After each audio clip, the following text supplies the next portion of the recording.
Ay, mukbang tayo. Hindi naman ako lumabas, umorder na lang ako. Puyat ako eh. Natamad akong magbihis. Umorder ako ng ang tuluya. Umorder ako ng salmon belly. Ayan, no? Salmon belly. Sinigang na salmon belly. Hindi na ako magkakanin kasi ang taas sa sugar level ko. Kaya papakin na lang natin.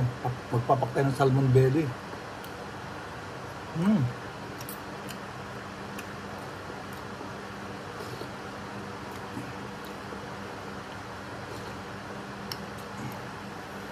Ito, ano to? Mustasa. Mustasa. Yung mustasa ba tsaka mustard sa English pareho? Ang daming kamatis. Ayoko ng kamatis. Kalaban ko to eh. Pag may slight kidney problem kayo, huwag kayo kumain ng kamatis. Kalaban yan. Saging, kamatis, sa avocado. Yung avocado, maganda sa puso yun. Superfood yun.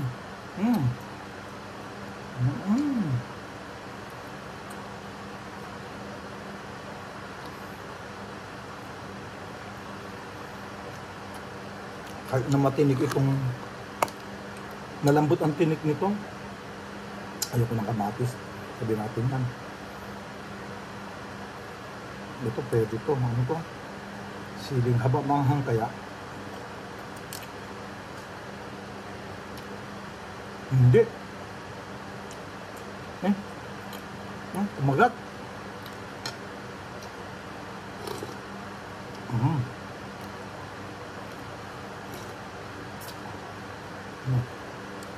Salmon belly. Mura lang to. Binili ko lang doon sa may karinderya dyan sa tabi-tabi namin. 80 pesos. Ang dami oh. 80 pesos. Binili ko to sa may road 1. Yung kinakainan ko doon.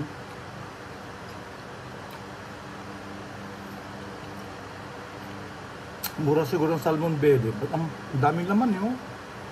80 pesos lang.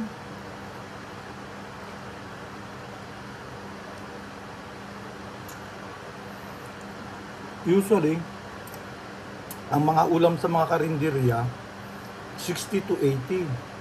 Yung mga isda yata 60. Pag pork, 70. Yan, basta nag-range sila from 60 to 80 pesos. Tapos ang rice, nasa 12 to 15 pesos. Nagmahal na. Dati ang rice, kuwan lang 5 pesos, naging 8 pesos, naging 10 pesos. Pagtaas ng pala, hindi naman natin mapipigilan yung pagtaas ng mga presyo. Siyempre, tumataas ang gasolina, tumataas ang sweldo ng tao, tumataas lang. Lahat tumataas. Sabi nila kaya lang ayoko mag-joke, green joke eh. Anyway, isa lang naman ang joke. Lahat tumataas. Panty na lang ang bumababa ngayon. Sorry guys. Nagpapakabanal na ako kasi magiging kasi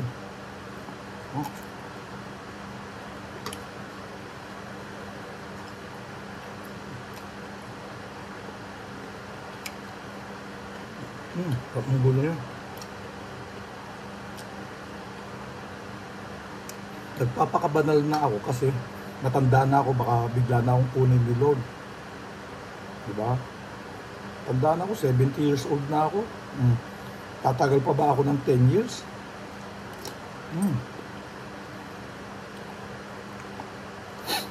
Buti nga, umabot pa ako ng 70. Dalawang kapatid ko, hindi umabot eh. Isang 69, tsaka isang 59, tsaka isang 59, tsaka yung isa 67.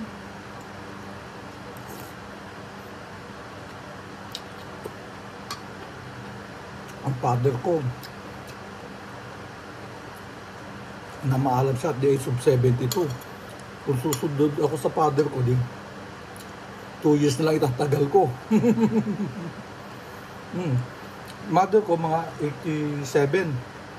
Okay. Kung susundan ko yung mother ko, may 17 years pa ako magpapakasasa. Papakabait na ako. Mamaya.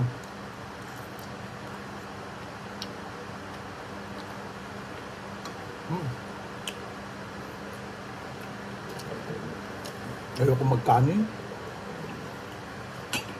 Taas ng sugar level ko eh.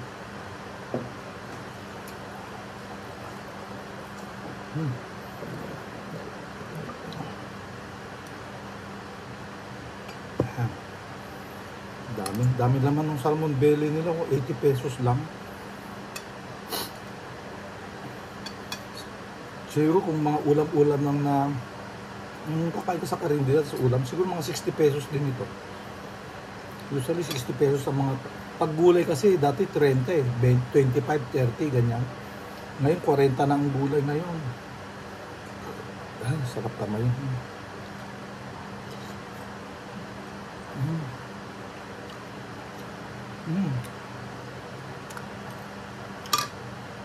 Ang sarap. Parang may pagka-milky siya, parang may pagkagatas ba siya. Dapat ito ang tinawag na kon eh, milk piece instead na yung bangus eh. Kasi may pagka-milky siya eh.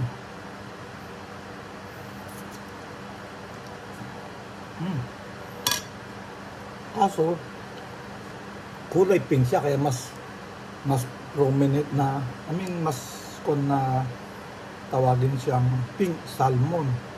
Kasi nga kulay pink yung kanya.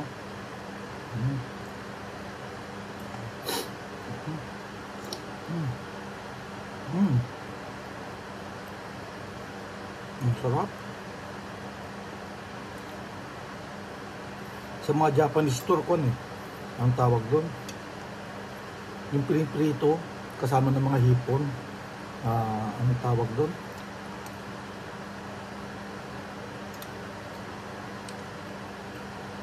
Sarap.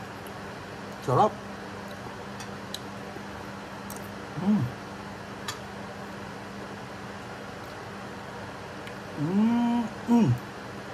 Bye-bye.